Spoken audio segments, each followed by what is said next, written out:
Laurent Saïm, bonsoir. Vous êtes notre envoyé spécial à Jérusalem. Où en sont les discussions, Laurence? John Kerry a parlé tout à l'heure de progrès.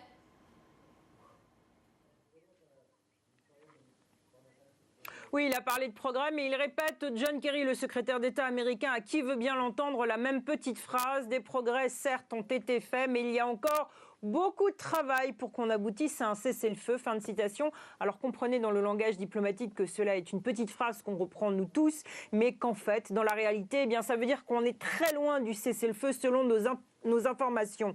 Côté israélien, ici, de Jérusalem à Tel Aviv, on ne cesse de dire que seulement 50% du travail de la destruction des tunnels a été fait.